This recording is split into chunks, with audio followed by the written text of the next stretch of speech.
Hey guys, this is CS Sagar Cassette. Welcome you all to the brand new chapter of your SFM, जिसका नाम है portfolio management. बहुत ही बढ़िया chapter है, वो अमेजिंग चैप्टर है पढ़ने के लिए, करियर के लिए, because there are numerous opportunities in the market basically for this particular sector, for this particular function of the finance sector, ऐसे बोलना चाहिए। एक ऑल टुगेदर डिफरेंट फंक्शन ही होता है पोर्टफोलियो मैनेजमेंट वाला। आपने सुना रहेगा कि there are lot of people वो provide the investment advisory services, समझ रहे हो क्या? एंड वो इन्वेस्टमेंट एडवाइजरी में one of the major function is this one, portfolio management service. Portfolio management service जिसको शॉर्ट में बोला जाता है पीएमएस। इसके लिए सेबी के गाइडलाइंस भी है। पोर्टफोलियो मैनेजमेंट सर्विसेज जो भी बंदा प्रोवाइड करता है ना, उनके लिए गाइडलाइंस भी है कि कौन स्पेसिफिक प्रोवाइड कर सकता है। कोई भी सर आया आज सोच लिया किसी ने कि आज मैं पोर्टफोलियो मैनेजमेंट सर्विस दूंगा, नहीं चलेगा।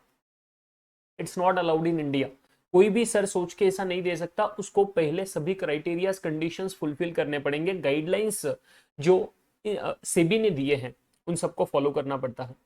एंड अगर हम आज देखें तो there are huge numerous opportunities in this particular function. Practical life से, करियर पॉइंट ऑफ व्यू से न्यूमरस अपॉर्चुनिटीज, एंड ये जो पॉइंट है ना एग्जैक्टली ये बढ़ते ही जा रहा है। सो मतलब there is numerous growth, huge growth in this particular function, समझ रहे हो क्या? एंड ये एक ऐसा फंक्शन है कि जहां पे आपका दिमाग ही काम करने वाला है, मतलब ये रट्टा मार के काम नहीं होने वाला। Please understand, there will be lot of फॉर्मूले kind of thing in this particular chapter. बहुत सारे फॉर्मूले रहेंगे इस पर्टिकुलर चैप्टर में, अगर मैं करिकुलम पर्सपेक्टिव से बात करूं तो।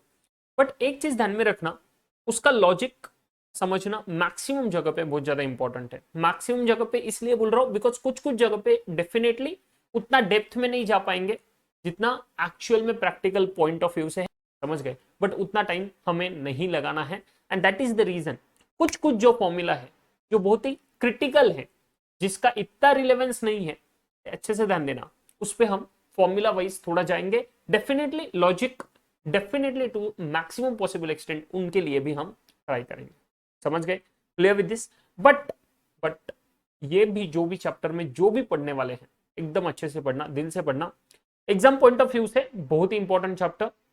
मिनिमम 8 नंबर का क्वेश्चन मिलना ही है इस पे, मतलब कोई ऑप्शन ही नहीं है आपके पास, समझ गए क्या? तो 100 मार्क्स में से 8 मार्क्स, 8 मार्क्स क्या बोलूं, लिटरली 15-16 मार्क्स के पेपर क्वेश्चन इसमें बनते ही है। 16 मार्क्स इस चैप्टर से बनने ही वाला है। तो बिंदास आपने एकदम बढ़िया से प्रिपरेशन करना है पर्टिकुलर चैप्टर का। 16 मार्क्स इस चैप्टर से बनने ही वाले हैं। 8 मार्क का एक क्वेश्चन, 8 मार्क का अनदर क्वेश्चन, नहीं तो 10 मार्क का एक क्वेश्चन, 6 मार्क का, 8 मार्क, 10 मार्क, 18 मार्क का क्वेश्चन। कुछ भी सर 16 से 20 नंबर के इस चैप्टर से क्वेश्चन बनेंगे, इतना ध्यान में रखना। क्लियर? एग्जैक्टली है क्या सर इस चैप्टर में, एग्जैक्टली मतलब क्या होता है पोर्टफोलियो मैनेजमेंट का, वही नहीं पता हमें। चल कोई दिक्कत नहीं, शुरुआत वहीं से करने जा रहे हैं। सबसे पहली बात सर ये पढ़ेंगे कि एग्जैक्टली पोर्टफोलियो का मीनिंग क्या होता है। व्हाट इज द मतलब ऑफ दिस पोर्टफोलियो का वर्ड, पोर्टफोलियो का मतलब क्या होता है। फटाफट से आप लोगों ने टाइटल देना है आपके नोटबुक में, पोर्टफोलियो मैनेजमेंट। फटाफट से टाइटल देना है आपके नोटबुक में, पोर्टफोलियो मैनेजमेंट। एंड शुरू करेंगे फिर इसका हम डिस्कशन। बोलो सही है क्या? एब्सोल्युटली सही है सर जी, कोई कोई शंका ही नहीं होनी चाहिए। तो सबसे पहले टाइटल देने के बाद एक स्टार मार्क कर देना, meaning of portfolio.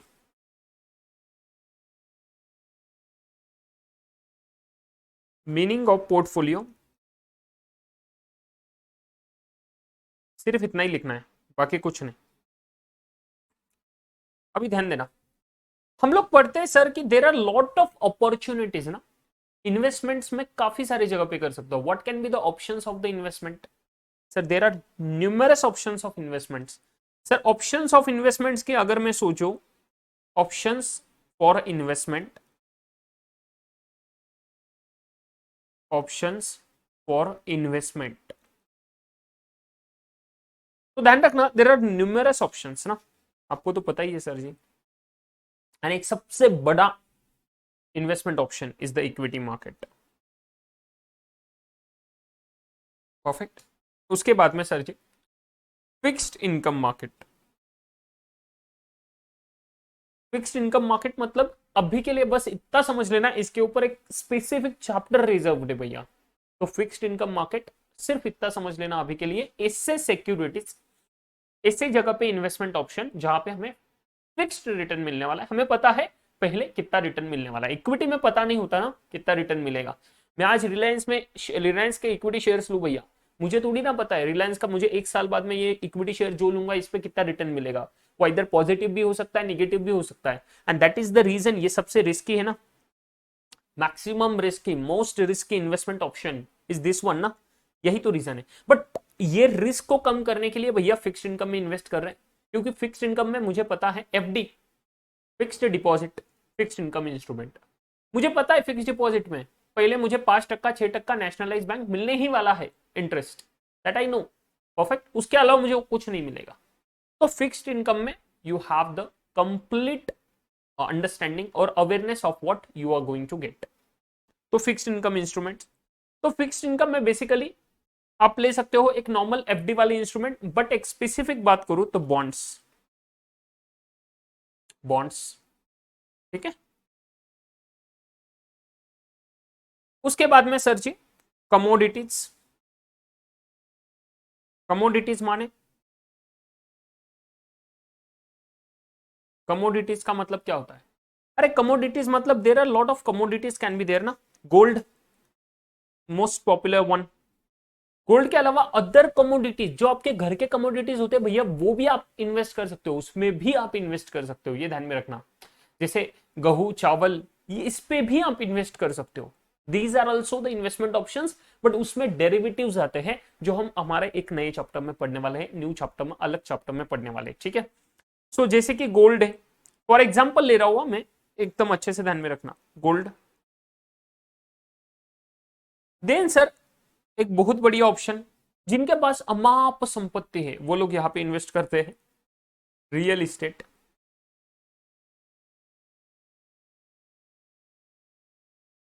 Real estate, ठीक है।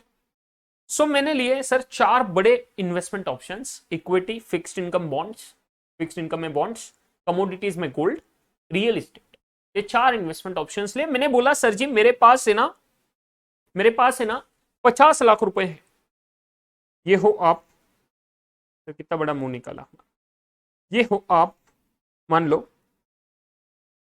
आपके पास है 50 लाख रुपए, 50 लाख रुपीज। आपने बोला सर ये 50 लाख रुपए में ना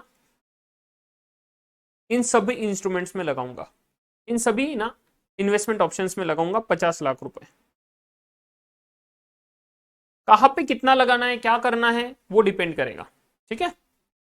बट आपने सोचा कि मैं 50 लाख रुपए इन्वेस्ट करने वाला हूं, ये 50 लाख रुपए में जो इन्वेस्ट करने वाला हूं, मान लो इस 50 लाख का कुछ पोर्शन मैंने इक्विटी में इन्वेस्ट करा, तो ये 50 लाख में से फॉर एग्जाम्पल मैं मान रहा हूं कि मैंने 30 लाख रुपीज, मतलब 20 लाख ले लो, चलो 20 लाख रुपए मैंने इक्विटी में इन्वेस्ट करे, बॉन्ड्स में मैंने इन्वेस्ट करे 10 लाख रुपए, गोल्ड में इन्वेस्ट करे सर 15 लाख रुपए, 5 लाख रुपए ले लो, गोल्ड में 5 लाख रुपए, एंड सर रियल एस्टेट में इन्वेस्ट करे 15 लाख रुपए, ठीक है, हो गए 30 और 20 50।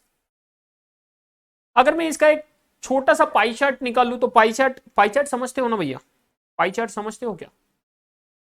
दिस इज माई सर्कल, तो आने नहीं वाला अभी मेरा, मैंने बोला ये है मेरा, अरे यार क्या हो रहा है इसको, ये मुझे, हाँ मैं कर सकता हूँ ना, मेरे पास ऑप्शन है, ओ माय गॉड कितना ये हुआ है, 2 नंबर का सही से लेना पड़ेगा इसका। हाँ चलो परफेक्ट, देखिए भैया, सो मैंने बोला ये है मेरा पाई चार्ट, ये है मेरा बेसिकली, इसमें मैंने ना सब चीजों को है ना बेसिकली ये कर दिया। फॉर एग्जाम्पल सर मेरा 20 लाख रुपए का इक्विटी था, तो मैंने बोला सर जी अगर मैं 4 पार्ट करूं इसके, तो ऑब्वियस है 4 पार्ट्स में से सर मेरा मेजोरिटी एक पार्ट है ना 20 लाख रुपए का इधर ही जाने वाला है, समझ रहे हो क्या? तो सर इतना पार्ट जो है ना ये मेरा इक्विटी में गया, समझे, इतना वाला पार्ट, ये इधर वाला पार्ट इक्विटी में गया। इक्विटी में कितने हैं? 20 लाख रुपए, उसके बाद में 10 लाख रुपए फिक्स्ड इनकम में गए। सो सर इतना मेरा फिक्स्ड इनकम में गया फॉर एग्जांपल। सर ये जो गए ये मेरा इधर इतना गया, अरे बहुत ही ये, हाँ इतना ले लो 20 लाख रुपए। उसके बाद में 10 लाख रुपए, 5 लाख रुपए और 15 लाख रुपए। ठीक है,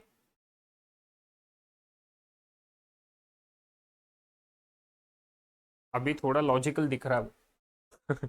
तो इक्विटी 20 लाख। उसके बाद में एक सेकेंड, ये है मेरा इक्विटी 20 लाख का। उसके बाद में सर जी ये है मेरा फिक्स्ड इनकम 10 लाख का। ये है मेरा गोल्ड 5 लाख रुपए एंड ये है मेरा रियल इस्टेट। रियल इस्टेट कितना, 15 लाख रुपए। अभी जब मैं बोलता हूं ना, ये मेरा जो पाई चार्ट इंडिकेट कर रहा है कि मेरे जो 50 लाख रुपए लगे हुए हैं इन 4 इन्वेस्टमेंट ऑप्शंस में, इसको कंसोलिडेट करके इस सर्कल को मैं बोलता हूं portfolio. This is what my portfolio. क्या बोला, this is what my portfolio. But sir ये पोर्टफोलियो है क्या? यस एब्सोल्युटली, इस यही तो बेसिक मीनिंग है पोर्टफोलियो का। पोर्टफोलियो का मतलब क्या होता है? पोर्टफोलियो मीन्स, एकदम अच्छे से ध्यान देना, portfolio means it is a bundle of investment options और securities. Bundle of investments, that's it. जहां जहां तुम लोगों ने इन्वेस्ट करा पैसा, उन सबको मिला के जो भी सर मेरा बनेगा उसको मैं बोलता हूं मेरा पोर्टफोलियो। उसको मैं बोलता हूं portfolio. Are you guys clear? But actually में अगर मैं हमारे इस पर्टिकुलर चैप्टर के बारे में बात करूं ना, पोर्टफोलियो मैनेजमेंट, तो यहां पे हम इस पोर्टफोलियो की बात नहीं करते। ओ माय गॉड सर क्या बात कर रहे हो? मतलब हम पढ़ने जा रहे हैं पोर्टफोलियो मैनेजमेंट और इस पोर्टफोलियो की बात नहीं कर रहे? नो। ऐसा क्यों? ऐसा इसलिए क्योंकि हमारे लिए ना ये फिक्स्ड इनकम वाला पार्ट है ना अलग से चैप्टर में दिया हुआ है। इसका है ना सेपरेट चैप्टर है, सेपरेट चैप्टर है। गोल्ड वाले के लिए बेसिकली कोई चैप्टर का जरूरत नहीं है। एंड रियल इस्टेट में ये थ्योरेटिकल पोर्शन है, तो ये सर इसके लिए कोई हमें थ्योरेटिकल पोर्शन आता है जो हमारे सिलेबस में नहीं है, मेजॉरिटी नहीं है, समझ गए? बट सर ये जो इक्विटी वाला पोर्शन बनता है ना, this the major portion of equity, ये वो पोर्शन है जिसके रिगार्डिंग हमारे इस चैप्टर में डिस्कशन किया जाता है। अभी मैं इसको थोड़ा साइड में लेता हूं। मैं बोला कि सर मैं सिर्फ इक्विटी को ले रहा हूं साइड में। क्या बोला? इक्विटी को साइड में लिया, और इक्विटी को साइड में लेके मैंने इक्विटी का सर एक सर्कल बनाया। सर इक्विटी का सर्कल क्यों बनाना है? 2 मिनट में समझ जाएगा आपको रीजन। मैंने एक इक्विटी का सर्कल बनाया, और इक्विटी का सर्कल बना के सर जी मैंने देखा कि ये इक्विटी जो है ना, इक्विटी शेयर्स, ये मैंने कौन से कंपनीज के लिए। मैं बोला कि जो मेरे इक्विटी शेयर्स इन्वेस्ट करे हैं ना, those are like this. For example मेरा सर जी कुछ पोर्शन इन्वेस्टेड है, मेरे पास मान लो कुछ 4 स्टॉक्स है, ठीक है। मैंने इन्वेस्ट करा है फॉर एग्जांपल इंफोसिस में। मेरा इन्वेस्टमेंट किस किस में है? इंफोसिस में है, इन्फी, सही है। मेरा इन्वेस्टमेंट है मान लो सर टाटा मोटर्स, सो टाटा। टीसीएस ले लो, चलो टीसीएस। उसके बाद में मान लो सर जी मेरा रिलायंस इंडस्ट्रीज में है, रिलायंस इंडस्ट्रीज में है, इसको आरआईएल से इंडिकेट करा जाता है। एंड उसके बाद में मान लो सर कोई और एक कंपनी एचडीएफसी बैंक, ठीक है। मैंने बोला जब मैं इक्विटी शेयर्स में इन्वेस्ट करा तो इक्विटी शेयर्स में मैंने कुछ पैसे इन्वेस्ट करे इंफोसिस में, कुछ इन्वेस्ट करे टीसीएस, कुछ एचडीएफसी, कुछ रिलायंस। सर ये 20 लाख रुपए का टोटल पोर्टफोलियो बना। इक्विटी में कितना इन्वेस्ट करा है? 20 लाख रुपए ना, टोटल इक्विटी में 20 लाख है। ये 20 लाख में से मैंने कुछ इंफोसिस में करे, कुछ एचडीएफसी में करे, कुछ रिलायंस में, कुछ टीसीएस में। फॉर एग्जाम्पल ले रहा हूं, मैंने 20 लाख में से मान लो 8 लाख रुपए इंफोसिस में करे हैं, 7 लाख रुपए नहीं ये बहुत ज्यादा हो जाएगा ना, 7 लाख रुपए इधर, 5 लाख रुपए इधर सर ऑलमोस्ट सर मान लो 4 लाख रुपए, और कितना बचा, 7 5 12 4 16, और ये भी 5 लाख ले लो, और सर ये बन गया मेरा 3 लाख रुपए का HDFC बैंक। ठीक है, अभी प्रोपोर्शनेट वगैरह इतना कैलकुलेशन करते मत बैठना, मैंने तो रैंडमली कराया ना, समझते हो क्या। तो 7 लाख, 5 लाख, 5 लाख और HDFC बैंक का 3 लाख रुपए, ऐसा सर मेरा 20 लाख का पूरा की पूरा प्रोपोर्शन बना हुआ है। 20 लाख का सर जी मेरा क्या बना है, पोर्टफोलियो बना है। ये जो पोर्टफोलियो होता है ना, इसको नाम देते हैं हम लोग इक्विटी पोर्टफोलियो। सिर्फ पोर्टफोलियो नहीं बोलेंगे इसको, प्लीज ध्यान देना, इक्विटी पोर्टफोलियो। एक्चुअली में ये जो चैप्टर है ना, दिस इज ऑल अबाउट ये पोर्टफोलियो का management. This chapter 100% discuss about this.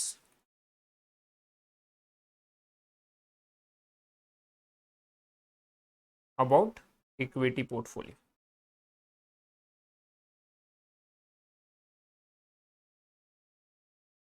Equity portfolio एकदम अच्छे से समझ लेना।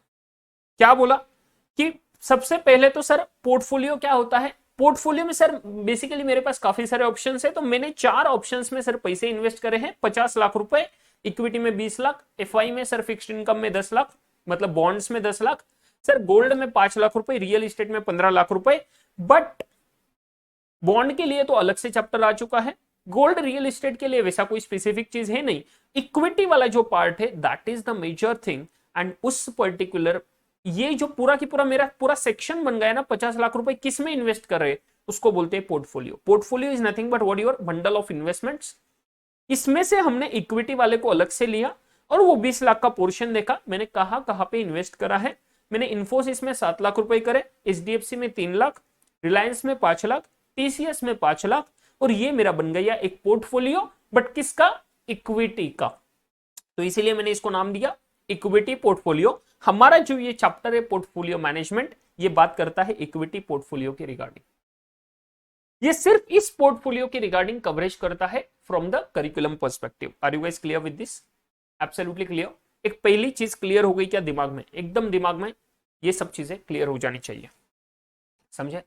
अभी अच्छे से ध्यान देना, इसके बाद में क्या आता है सर, ये एग्जैक्टली चैप्टर क्या क्या चीजें कवर करेगा। मतलब अभी पोर्टफोलियो है तो पोर्टफोलियो का मतलब तो समझ लिए कि सर इक्विटी पोर्टफोलियो मतलब सर ये जो पैसा लगाया है मैंने, ये 7 लाख रुपए, सर क्या हम यहाँ पे ये सोचने वाले हैं कि इन्फोसिस लगाना चाहिए था या नहीं? नो बेटा, नो भैया, प्लीज अच्छे से ध्यान रखना।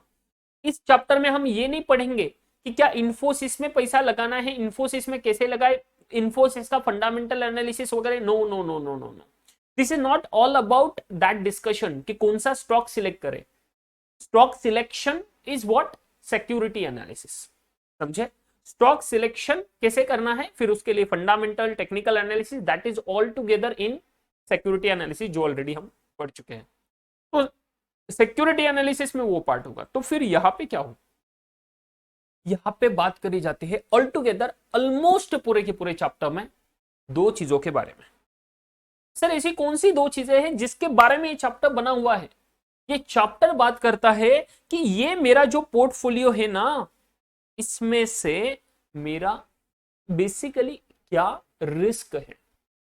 इस पोर्टफोलियो में what is my risk involve, कितना रिस्क है सर इस पोर्टफोलियो में, वो रिस्क इन्वॉल्व का रिस्क एनालिसिस करना इस चैप्टर में कवर करा है, फर्स्ट थिंग।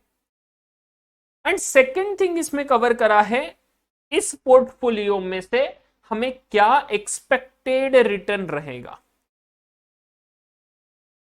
क्या बोल रहा हूं मैं, एक्सपेक्टेड रिटर्न, मतलब मैं कितना पैसा एक्सपेक्ट कर सकता हूं इस पोर्टफोलियो से।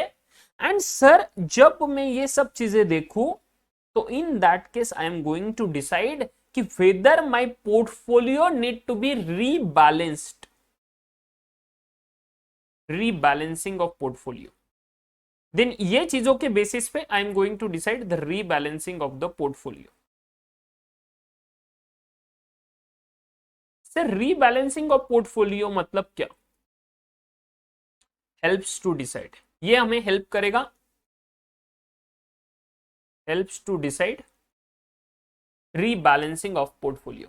सर रीबैलेंसिंग का मतलब क्या है? रीबैलेंसिंग मतलब क्या हमें इनका प्रोपोर्शन कोई चेंज करना है? पहली चीज,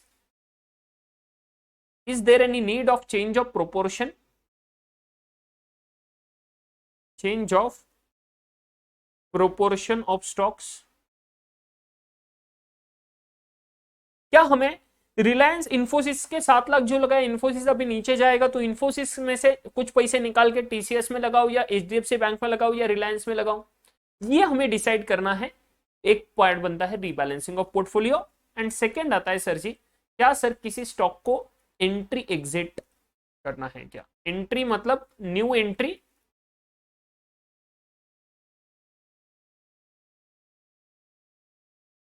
न्यू एंट्री ऑफ स्टॉक्स मतलब इसको किसी को रिप्लेसमेंट करना है क्या? तो रिप्लेसमेंट बोलता हूं मैं न्यू एंट्री के जगह पे, that will be the better word, replacement of. Are you guys clear? एक बेसिक चीज समझ गया। ये चैप्टर में हम डिस्कशन करेंगे मेजॉरिटी इस ग्राउंड पे, रिस्क एनालिसिस कैसे करेंगे, एक्सपेक्टेड रिटर्न कैसे एनालाइज करेंगे, एंड इसके बेसिस पे कुछ चीजें कवर्ड होंगी। There are good number of things to be covered in this particular chapter. मेरे साथ एकदम बढ़िया से, सबसे पहले तो पॉज करोगे वीडियो को एंड एकदम अच्छे से ये वाला पॉइंट लिख के ले लोगे अभी, मीनिंग ऑफ पोर्टफोलियो। जैसे मैंने लिखा है एग्जैक्टली वैसे कि वैसे ही लिखना है, कुछ आपके पास ऑप्शन नहीं है प्लीज। ठीक है, तो सबसे पहले ऑप्शंस ऑफ इन्वेस्टमेंट कर दो, ऑप्शंस फॉर इन्वेस्टमेंट। आपको ये ओवल शेप में दिख रहा होगा, सर्कल नहीं दिख रहा होगा, that is due to this technicality. वो एकदम सर्कल है, तो बोलना मत आपको सर्कल नहीं निकालते आता भैया, ऐसे मत करो मेरे साथ। आपको जब पीडीएफ फाइल मिल जाएगा तो दिख जाएगा वो सर्कल ही है। बस मजाक कर रहा हूं। आप लिख रहे हो ना? बट लिखो भाई लिखो। चलो आपका लिख इतना तो हो गया होगा, नहीं हुआ है तो पॉज कर लेना वीडियो और लिख लेना इतना। एंड फिर मैं नीचे का दिखा रहा हूँ, ये देखना, इतना पॉइंट लिख लेना, जैसे लिखा है एग्जैक्टली वैसे ही लिखना है। आपके पास कोई ऑप्शन नहीं है, चैप्टर कवरेज हमें लिखना है इसके बाद में। तो ये बेस्ड ऑन दिस ऐसे कर दो, बेस्ड ऑन दिस नहीं, ब्रीफ कवरेज।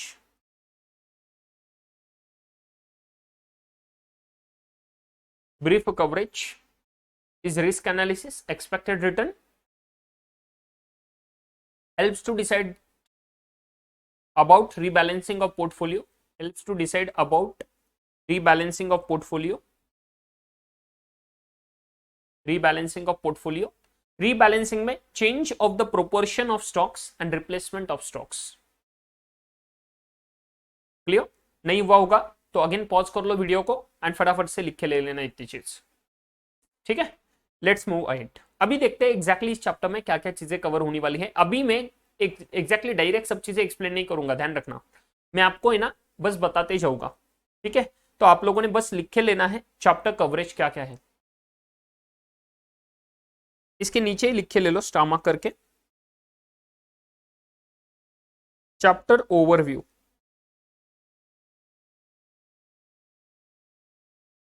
मैं इसे करता हूं, नेक्स्ट ही स्लाइड पे लेता हूं,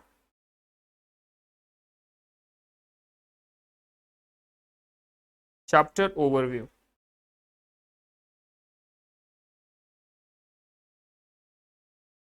मेरे साथ लिख के ले लेना चैप्टर ओवरव्यू। इसमें क्या क्या चीजें हैं?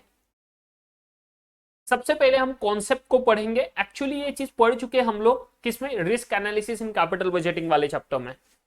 स्टैंडर्ड डिविएशन वगैरह पढ़ चुके हैं ना, standard deviation, coefficient of variation, वो काम आने वाला है इधर। मैं तभी बोला था कि पोर्टफोलियो में बहुत काम आएगा, इज्जत में पढ़ लेना। सही है, फिर से एक बार देख लेंगे, गो थ्रू कर लेंगे उससे।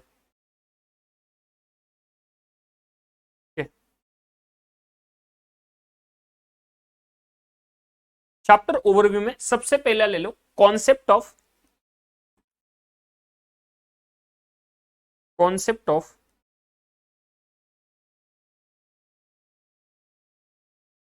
एक्सपेक्टेड रिटर्न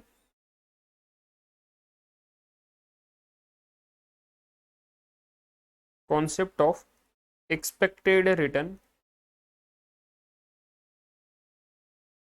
इसको हम इंडिकेट करेंगे E in bracket R. Indicative अभी लिख के ले लो, एंड रिस्क। रिस्क बताना मुझे, रिस्क कैसे निकलता है? रिस्क दो तरीके से निकलता है। एक आता है सर जी मेरा प्राइमरी रिस्क इंडिकेटर। क्या है sir ji? Primary part. Risk कैसे निकलता है? रिस्क निकालने के लिए सर जी प्राइमरीली हम क्या निकालते हैं? प्राइमरीली हम निकालते हैं वरायंस। वरायंस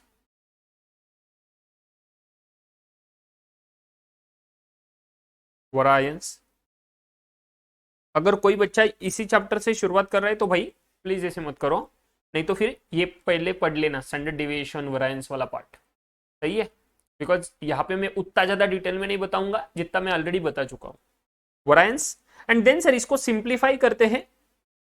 क्यों करते हैं इसका लॉजिक भी बताया हुआ था मैंने, अगेन हम देखने वाले वो चीज, कोई दिक्कत नहीं है। स्टैंडर्ड डेविएशन,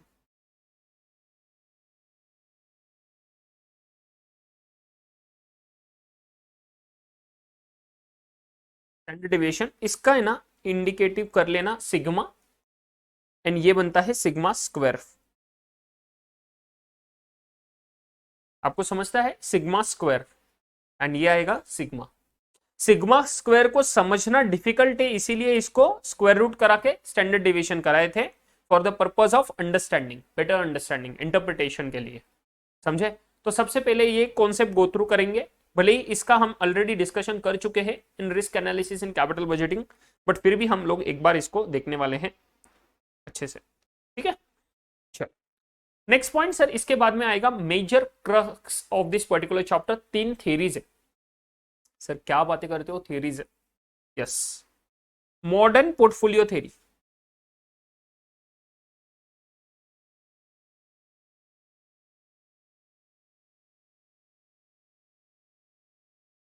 ब्रैकेट में एमपीटी। सर किसने बोला है मॉडर्न पोर्टफोलियो थ्योरी? नाम बताइए ना, हमें बहुत इच्छा है। ठीक है, बाय हेरी, बाय हैरी मार्कोविट्स। बाप रे, बाय हैरी मार्कोविट्स। कभी एक इंडिया का बंदा आ जाना नहीं ऐसे, गणपत राव ऐसे, अभी तक तो देखा नहीं कहीं पे ऐसा नाम। मार्कोविट्स का spelling MARKOWITZ, by Harry मार्कोविट्स।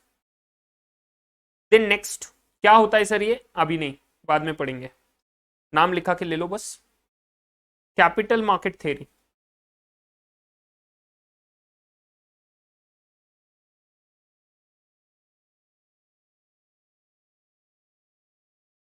CMT, by Sharpe.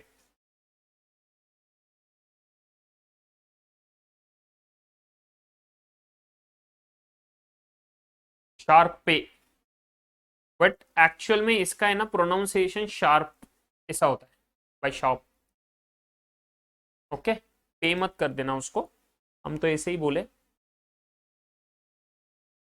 ठीक है, देन आता है सर जी आपका next arbitrage, arbitrage pricing theory. बहुत important one, arbitrage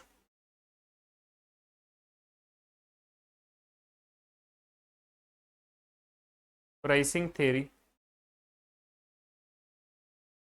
APT, arbitrage pricing theory APT। ये दिया था बाय रॉस। ये नाम से कुछ लेना देना नहीं है वैसे, बस दे रहा हूं। कभी कभी क्वेश्चन में बोल देते हैं कि solve according to Markowitz model, Sharpe model, तो इसलिए ये दो नाम तो पता होने बहुत ज्यादा जरूरी है। रॉस का नहीं पता रहा तो भी चलेगा, बट रॉस का इसलिए दे रहा हूं बिकॉज ये दो नाम दिए तो उसको अकेले को क्यों छोड़ना ना। ठीक है, एंड आपके बस इंफॉर्मेशन के लिए बता दूं, ये तीनों लोगों को नोबेल प्राइज मिला हुआ है इन थेरीज के लिए। तो आप अहमियत समझ सकते हो इन थेरीज का कितना अहमियत है। तीनों लोगों को नोबेल प्राइज मिला हुआ है इन थेरीज के लिए, इसलिए बहुत ही ज्यादा अहमियत है इन थेरीज का, भूलना मत इसको कभी जिंदगी में। एंड देन सर कुछ और कॉन्सेप्ट्स आते हैं। एक सेकेंड, अभी ये छोटा हो गया, दो चीजें थी मेरी जो मुझे लिखनी है यहाँ पे, बस मुझे थोड़ी जगह करने दो इसको थोड़ा छोटा कर दूं क्या? हाँ, अभी अभी आएगा अच्छे से। मैं कितना अच्छे से कर सकता हूँ ना, देखो सब मैनेज, आप लोग नहीं कर सकते। आप लोगों को एक बार लिख दिया बस। ओ माय गॉड, ये वैसे भी चलो ठीक है, देखते हैं। उसके बाद में आर्बिट्रेज प्राइसिंग थ्योरी के बाद में ये बहुत ही इजी है, जो आप लोगों को भी पता है, कैपिटल एसेट प्राइसिंग मॉडल। ये ऑलरेडी पढ़ चुके हो आप लोग, बस इसका यूज हम करने वाले हैं हमारे पोर्टफोलियो में, सीएपीएम, ठीक है, उसके एजम्पशंस एंड ऑल दैट उसके साथ। एंड देन आता है risk return ratio, risk reward ratio जो बोलते हैं ना, वैसा है risk return ratio, triple R. बस ये 6 कॉन्सेप्ट है जो हमने पढ़ने हैं इस पर्टिकुलर चैप्टर में। उसमें से सबसे ज्यादा लॉजिकल कॉन्सेप्चुअल ये पार्ट होने वाला है। ये ऑलरेडी पढ़ चुके हैं इसलिए पता है हमें, this is the most conceptual part, ध्यान में रखना, बहुत ज्यादा कॉन्सेप्चुअल पार्ट है। तो बाकी सीएपीएम वगैरह भी कॉन्सेप्चुअली है, ऐसा कुछ नहीं है, ये मेजोरिटी पूरा की पूरा पार्ट कॉन्सेप्चुअली बोलेंगे हम लोग। बट ध्यान में रखना है ये 3 चीजें जो है कंप्लीटली नई है आपके लिए। कौन सी? Modern portfolio theory, capital market theory and arbitrage pricing theory. So एक बार ये लिखे हो गए आपका चैप्टर ओवरव्यू। एक ड्रोन ओवरव्यू ले लेते हैं ना, ड्रोन ओवरव्यू वैसा, समझ गए क्या? अरे वैस क्लियर। अभी इन इन चीजों को पढ़ते पढ़ते हम कुछ नई नई चीजें भी पढ़ने वाले हैं, जैसे कि आगे आएगा सर सिक्योरिटी मार्केट लाइन, है ना, तो ऐसी सब चीजें आने वाली है, कैरेक्टरिस्टिक्स लाइन, तो वो चीज हम बाद में पढ़ेंगे। इनके साथ ही आता है सर वो चीजें, बट एक ओवरऑल अगर व्यू देखे तो इन सब चीजों में बैठा हुआ है चैप्टर, ठीक है। चलो पहले पहले हेडिंग दे देना, जो हमने एक्सपेक्टेड रिटर्न वगैरह पढ़ना है वो चीजों के लिए। एक्सपेक्टेड रिटर्न,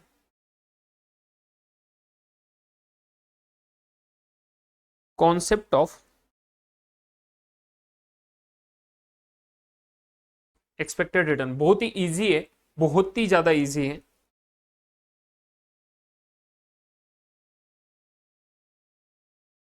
देखो जब भी हम लोग एक्सपेक्टेड रिटर्न बोल रहे तो मतलब ही समझ रहा है, पढ़ते पढ़ते ही समझ रहा है। एक्सपेक्टेड है सर, कितना एक्सपेक्टेड है, हमें कितना रिटर्न मिलेगा, समझ रहे हो? तो ये जो एक्सपेक्टेड रिटर्न है ना, ये जो एक्सपेक्टेड रिटर्न है ना, कैसे हम कैलकुलेट करेंगे? Based on past data,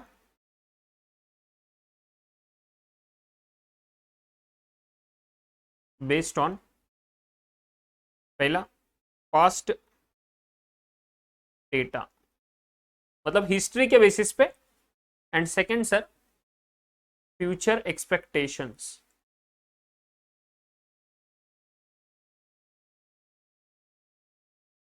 future expectations data. Past data मतलब हमें पता है सर, देखो एक एग्जांपल ले लेते हैं, चलो ठीक है एक एग्जांपल ले लेंगे।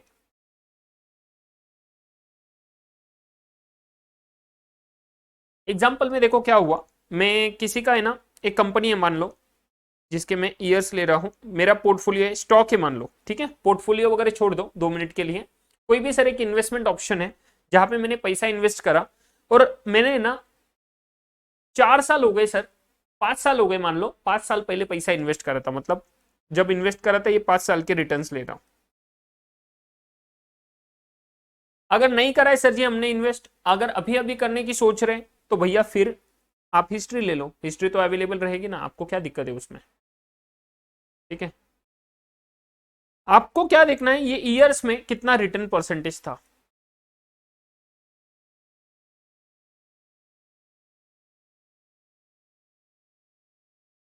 रिटर्न कितना मिला। ये जो रिटर्न होता है ना, इसको बोला जाता है holding period return.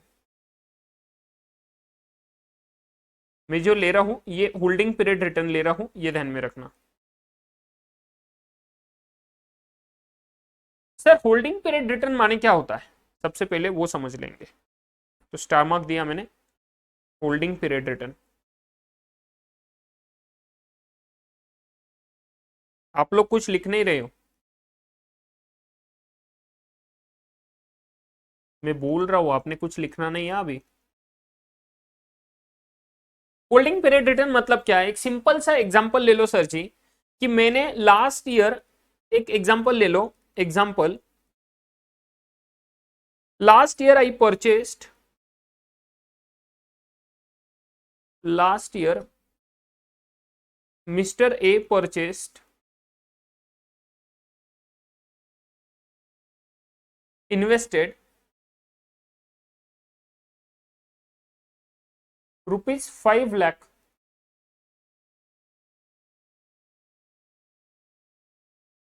in Reliance, ₹5 lakh in Reliance equity shares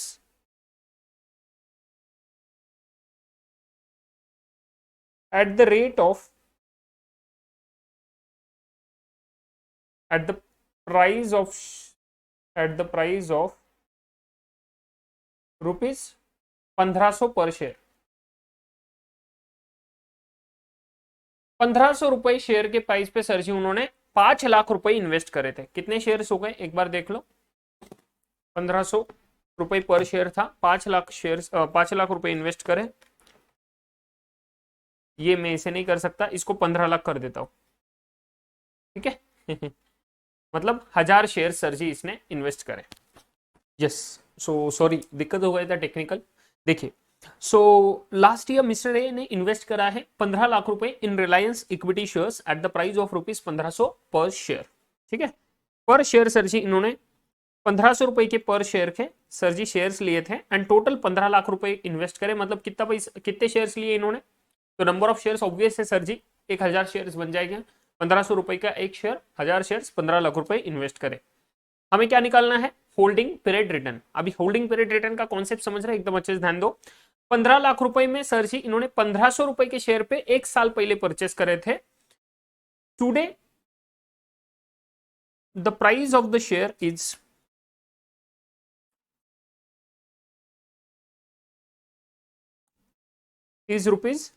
₹2000। During the last 1 year, during the last year, company paid off, company paid dividend of ₹40 पर शेयर। 40 रुपए हर शेयर के पीछे सर जी इन्होंने डिविडेंड दिया था लास्ट के एक साल में। Calculate the holding period return.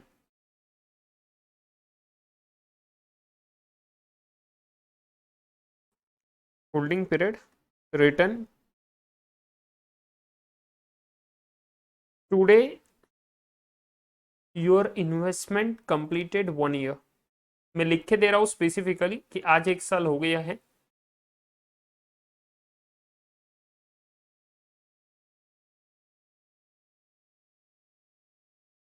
ठीक है, तो होल्डिंग पीरियड रिटर्न निकालने के लिए बोल रहे हैं। अभी एक बार है ना, नाम से ही समझ लो इसका मतलब क्या रहता है। होल्डिंग पीरियड रिटर्न मतलब सर रिटर्न तो समझता है कि कितना पैसा हमें रिटर्न में मिला। होल्डिंग पीरियड माने क्या, होल्डिंग पीरियड मतलब जिस पीरियड के लिए आपने उस सिक्योरिटी को, उस शेयर को होल्ड करा, उसको बोले होल्डिंग पीरियड। तो मतलब आपने जितने पीरियड के लिए उसको होल्ड करा ना, उतने पीरियड में आपका रिटर्न कितना बना, that is what we want to achieve, that is what we want to calculate. तो आंसर, सबसे पहले पीरियड ऑफ होल्डिंग कितना है हमारा यहाँ पे,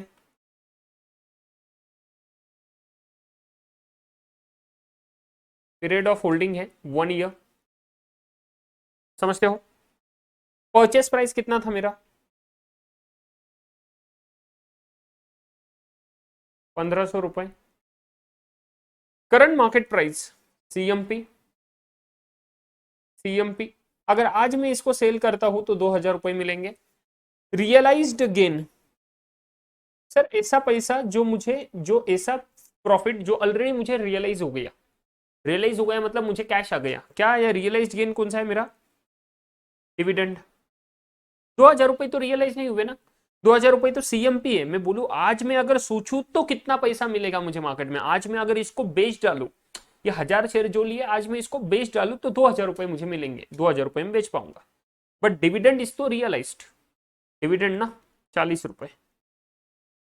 तो इसे ही आप लोग इसका है ना निकालोगे, कितना आएगा रिटर्न मुझे, होल्डिंग पीरियड रिटर्न। तो होल्डिंग पीरियड रिटर्न क्या बोलेगा मुझे कि आज का प्राइस कितना है सर जी, आज का प्राइस कितना है? मैं नीचे पहले कैलकुलेशन करके दिखा देता हूं, उससे फॉर्मूला बनाएंगे।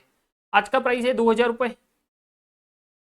मैंने परचेस करा था 1500 में, तो 500 रुपए पर शेयर फायदा हो रहा है मुझे, समझ रहे हो क्या? 500 रुपए पर शेयर फायदा हो रहा है, बट कितने रुपए पे फायदा हो रहा है, कितना मैंने इन्वेस्ट करा था? तो इन्वेस्ट तो मैंने 1500 करा था ना, मतलब 500 रुपए जो फायदा हो रहा है वो 1500 पे हो रहा है, समझ रहे हो क्या? 500 रुपए का फायदा 1500 पे हो रहा है। सर सिर्फ इतना फायदा है क्या मेरा? नहीं, सिर्फ इतना फायदा नहीं है, ये तो 100 करूंगा, समझ रहे हो क्या? इसके अलावा ये तो कैपिटल गेन था मेरा, ये तो कैपिटल गेन था 500 रुपए, प्लस इसी में ले लेता हूँ 40 रुपए रियलाइज तो हुआ, कैश भी तो मिला ना। ये 500 रुपए तो मुझे अभी मिलेंगे अगर मैं बेचूंगा तो, प्लस ऑलरेडी जो मिल चुका है 40 रुपए उसका क्या, वो तो मिल चुका है ना, तो वो उसको भी तो कंसिडर करना चाहिए कितना रिटर्न आया आपको। तो ये बना सर जी आपका क्या, total return. Total return is what, in the form of capital gain, ये कैपिटल गेन एंड ये डिविडेंड इनकम, समझे? एंड ये टोटल नंबर किस में बनेगा हमारा, this total calculation will be in the point. तो इसको 100 से करेंगे तो परसेंटेज लेवल पे हमें कैलकुलेशन बन जाएगा। So what ever formula comes into picture, एचपीआर का फॉर्मूला क्या बनेगा, होल्डिंग पीरियड रिटर्न का फॉर्मूला क्या बनेगा? होल्डिंग पीरियड रिटर्न का फॉर्मूला बनेगा कि आपको कितना डिविडेंड मिला, सबसे पहले वो डिविडेंड भी ले लो, plus closing price minus opening price divided by opening price, and इन सबको इंटू 100। अभी किधर लिखू इंटू 100, इसको थोड़ा छोटा कर दे क्या? ए भैया क्या हुआ इसको, ठीक है, इंटू 100।